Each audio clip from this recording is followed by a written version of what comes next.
TDP అధినేత చంద్రబాబు గారికి ఉన్నటువంటి తెలివితేటలు వైసీపీ అధినేత జగన్మోహన్ రెడ్డికి లేవని, టీడీపీ అధినేత చంద్రబాబు గారిని అమాంతం ఆకాశానికి ఎత్తేస్తూ జగన్మోహన్ రెడ్డి సొంత మీడియానే జగన్మోహన్ రెడ్డి పరువును తీస్తోంది అంటూ కొన్ని వార్తలు ఇప్పుడు సోషల్ మీడియాలో చక్కర్లు కొడుతున్న నేపథ్యంలో జగన్మోహన్ రెడ్డి సొంత మీడియా అసలు జగన్మోహన్ రెడ్డి పరువు ఎందుకు తీస్తుంది, అలాగే చంద్రబాబు గారిని అమాంతం ఆకాశానికి ఎందుకు ఎత్తేస్తుంది అనే దాని మీద మనం విశ్లేషణ చేసుకునేటువంటి ప్రయత్నం చేద్దాం.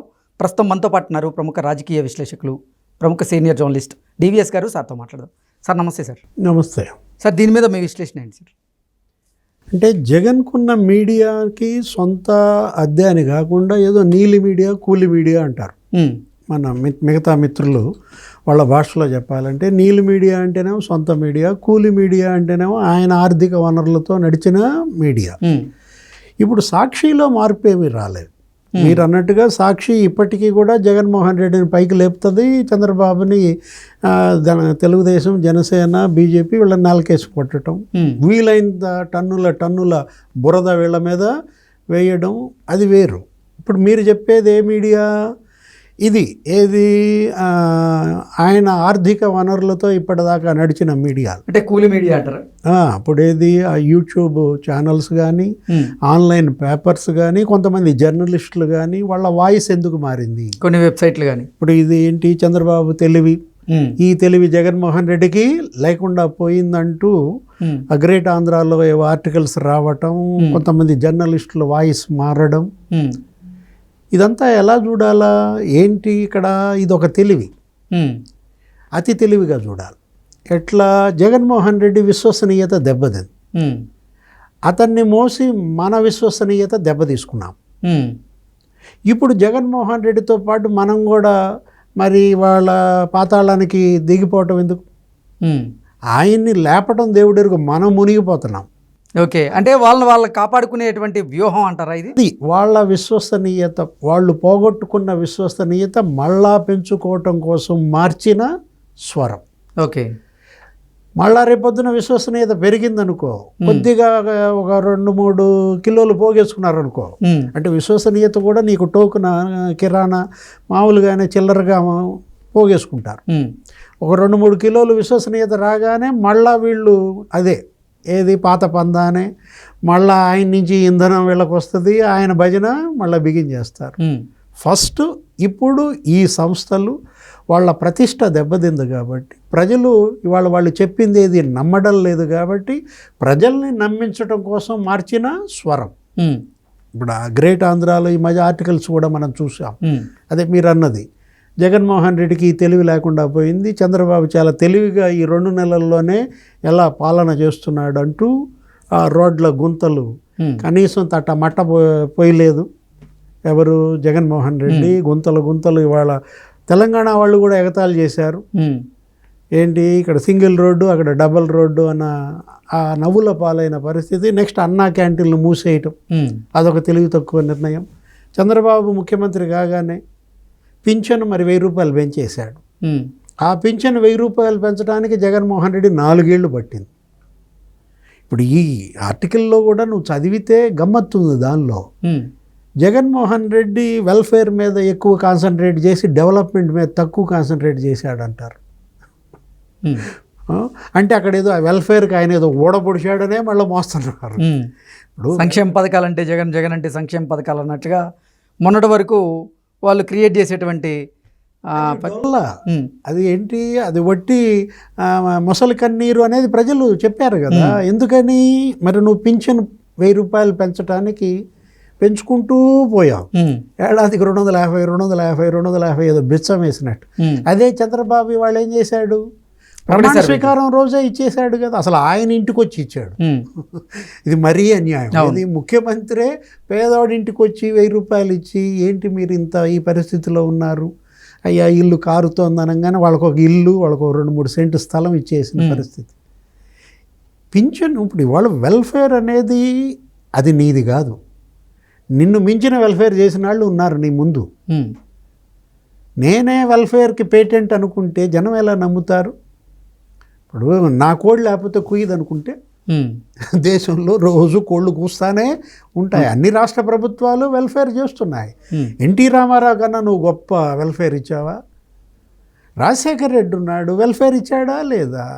ఇప్పుడు అతని బేస్ మీదే కదా నువ్వు ఎదుగుతోంది, అతను పెట్టిన స్కీములు చెప్పుకునే కదా. కానీ వాళ్ళంతా ఏంటి, ప్యారలల్ వెళ్ళారు, సమాంతరంగా నడిపారు. అటు అభివృద్ధి, ఇటు సంక్షేమం. ఇక్కడ రాసిన ఈ ఆర్టికల్లో అభివృద్ధి జగన్మోహన్ రెడ్డి అధోగతి పాలు చేశాడు అనేది గుర్తుంచుకోవాలి. అది రెడ్ లైన్తో నువ్వు అండర్లైన్ చేసుకోవాలి. ఒక్క ప్రాజెక్టు కట్టలేదు. జలయజ్ఞం అన్నాడు, 52 ప్రాజెక్టులు కడతానన్నాడు. 3వ రత్నం. ఎన్ని రత్నాలు? నవరత్నాల్లో 3వ రత్నం అది. ఏది? జలయజ్ఞం. మరి నేను 52 ప్రాజెక్టులు పూర్తి చేస్తానన్న పెద్ద మనిషి 1-2 ప్రాజెక్టులు పూర్తి చేసి, అది కూడా 90% చంద్రబాబు హయాంలో కంప్లీట్ అయినాయి. ఎలా మరి ఆ హామీ తొంగలో దొక్కాడో మనం చూసాం. ఇరిగేషన్ ప్రాజెక్టుల పైన చంద్రబాబు 70,000 కోట్లు ఖర్చు పెట్టాడు. జగన్ 20,000 కోట్లు ఖర్చు పెడతానికి పెట్టాలాడు. చంద్రబాబు హయాంలో ఆ 5 ఏళ్ళు 14-19 మధ్య రోడ్లు అద్దాల్లాగా ఉన్నాయి. సిమెంట్ రోడ్లు వేసి పారేశారు నీకు 25,000 కిలోమీటర్లు. ఇప్పుడు జగన్మోహన్ రెడ్డి రోడ్లన్నీ గుంతలు చేసి పారేశాడు. అతను అన్నా క్యాంటీన్లు పెట్టి మరి 4 కోట్ల మందికి భోజనం పెట్టాడంట. సబ్సిడీ 5 రూపాయల భోజనం. ఆ అన్నా క్యాంటీన్లు ఇతను మూసేశాడు. చెడ్డ పేరు జగన్మోహన్ రెడ్డి ఎవరో తెచ్చి ఇచ్చింది కాదు, అతను తెచ్చుకున్న చెడ్డ పేరు అది. ఆ పథకాలు ఆపేయకుండా కొత్త పథకాలు ఇచ్చి అభివృద్ధిని కొనసాగించినట్టయితే జగన్మోహన్ రెడ్డి 30 ఏళ్ళు ఉండేవాడు సీఎంగా. ఇవాళ జగన్మోహన్ రెడ్డిని ఓడించింది తెలుగుదేశం కాదబ్బా. జగన్మోహన్ రెడ్డిని ఓడించింది పవన్ కళ్యాణ్ కాదు, జగన్మోహన్ రెడ్డి. అతనే ఓడించుకున్నాడు. జగన్మోహన్ రెడ్డిని అతని కుటుంబం ఓడించింది. తల్లి ఓడించింది, చెల్లెళ్ళు ఓడించారే తప్ప ప్రజలు కాదు ఓడించింది అనమాట. ఇప్పుడు ఈ తెలివిడితనం జగన్మోహన్ రెడ్డి ఎందుకు ఇలా తెలివి చూపించలేకపోయాడు అంటే అతనికి తెలియదు, ఎదురాడు చెబితే వినడు. ఎల్వి సుబ్రహ్మణ్యం గారే చెప్పారుగా, నీకెవరో దాకా ఎందుకు. సిఎస్ ఆయన కోరి తెచ్చుకున్న సిఎస్ సుబ్బన్న అని ఆయన ఎక్కడికో తీసుకెళ్ళాడు, అక్కడి నుంచి తోసి పారేశాడు. ఇప్పుడు ఏమన్నాడు, ఏదో మీటింగ్లో ఇట్లాగే కూర్చుని మంత్రివర్గం లేకపోతే ఆ సిఎస్లు ప్రిన్సిపల్ సెక్రటరీల సమావేశంలో క్యాపిటల్ విశాఖపట్నంలో పెడదాం, నాకు అమరావతి ఇష్టం లేదు, ససేమిరా అమరావతిలో పెడితే చంద్రబాబు పేరు వచ్చింది, ఇది కంటిన్యూ చేస్తే. అసలు ఈ దౌర్భాగ్యం ఏంటి, ఏ పని చేసినా ఆ పని చేస్తే చంద్రబాబుకి పేరు వచ్చుద్దేమో అనే భయం ఇవాళ జగన్ పతనానికి కారణం. అన్నా క్యాంటీన్లు కంటిన్యూ చేస్తే ఆయనకి పేరు వచ్చుద్దంటావా? ఇరిగేషన్ ప్రాజెక్టులు కంటిన్యూ చేస్తే ఆయనకి పేరు వచ్చుద్దని ఆపేస్తావా? అమరావతి పూర్తి చేస్తే ఆయనకు పేరు వచ్చుద్దని ఆపేస్తావా? ఇప్పుడు రాజశేఖర రెడ్డి ఆరోగ్యశ్రీ తెచ్చాడు, ఆపేశారా వీళ్ళు? పేరు ఆయనకు వచ్చుద్దని ఆపారా? పేదలకు ఇళ్ల నిర్మాణం రామారావు పెట్టాడు, ఎన్టీ రామారావు కదా అసలు పేదలకు ఇళ్ల నిర్మాణం దేశంలోనే ఫస్ట్ టైం తీసుకొచ్చాడు. ఆయనకు పేరు వచ్చుద్దని రాజశేఖర రెడ్డి ఇల్లు కడతాం ఆపేస్తాడా? ఆపేశాడా? ఈ దౌర్భాగ్యమే జగన్ ఇవాళ ఈ పరిస్థితికి తెచ్చిందన్నమాట. సుబ్బన్న మనం నువ్వు డీవియేట్ చేసావు నన్ను. సుబ్బన్న ఏమన్నాడు ఆ రోజు ఆ మీటింగ్లో, ఏంటి స్టీల్ ప్లాంట్లో పెడదామన్నాడంట. క్యాపిటల్ విశాఖ స్టీల్ ప్లాంట్కి బోళ్ళు భూములు ఉన్నాయండి, 40,000 ఎకరాలు 30,000 ఎకరాలు, ఇక్కడ రాజధాని పెట్టేద్దాం అనేసరికి ప్రైవేటీకరణ తీసుకుంటే టెండర్లు మనమే వేద్దాము, ఆ భూమిని ఏదో ఆంధ్రప్రదేశ్ ప్రభుత్వం తరపున మనమే తీసుకుందాము, ఆ క్యాపిటల్ ఏదో అక్కడే పెడదాము అన్నట్లుగా సుబ్రహ్మణ్యం బిత్తరపోయాడు. ఏది, నేను ఇంతమంది 8 మంది ముఖ్యమంత్రుల దగ్గర పనిచేశాను, ఎవరికి రాలేదురా నాయన, ఇతను పుట్టెముంచడం ఖాయం అనుకున్నాడు, నేను సేఫ్టీగా తప్పుకుంటే చాలు ఇతని కబంధ హస్తాల నుంచి అనుకుని ఆయన స్కిడ్ అయిపోయిన పరిస్థితి. అంటే ఎంత విపరీత ఆలోచనలు అతను చేసే, జగన్మోహన్ రెడ్డి చేసే ఆలోచనలు ఎంత వైపరీత్యంగా ఉంటాయనేది మనకి ఇదే అర్థం. వేరే ఇంకా నీకు అర్థం చూపించాల్సిన అవసరం లేదు. నీకు అర్థం అంటే మళ్ళీ షర్మిల అంటావు. వినాశకాలే విపరీత బుద్ధి అంటారు. వినాశకాలే విపరీత బుద్ధి అంటే ఇతని విపరీత బుద్ధి అతనికి వినాశకాలమో ఆయన పార్టీకి వినాశకాలమో వస్తే మనకు బాధ లేదు. అతని విపరీత బుద్ధి ఇవాళ వినాశకాలం దేనికి వచ్చింది? ఆంధ్రప్రదేశ్కి వచ్చింది. 5 కోట్ల ప్రజలకు వచ్చిందనమాట. అది ట్రాజడీ. వైపరీత్యం అంటే అది. నువ్వేదో హుద్ వైపరీత్యం అంటావు, లేకపోతే తిత్లీ తుఫాను విధ్వంసం అంటావు, దివిసీమ తుఫాను విధ్వంసం అంటావు. ఆంధ్రప్రదేశ్కి 70 ఏళ్ల హిస్టరీలో వచ్చిన తుఫాన్లన్నీ సృష్టించిన నష్టం ఒక ఎత్తు, ఈ 5 ఏళ్ల పాలన ఒక ఎత్తు అంటారు. ఒక జగన్ తుఫాన్ సృష్టించిన నష్టం ఒక ఎత్తు. 151 కిలోమీటర్ల వేగంతో కొట్టింది తుఫాన్, ఊడుసుకుపోయింది అప్పుడు ఆంధ్రప్రదేశ్ మొత్తం. ఇవాళ ఆంధ్రప్రదేశ్ వికలమైపోయింది. ఈ శకలాల్లో నుంచి మళ్ళా నిర్మాణం బిగిన్ చేశాడు మనాడు.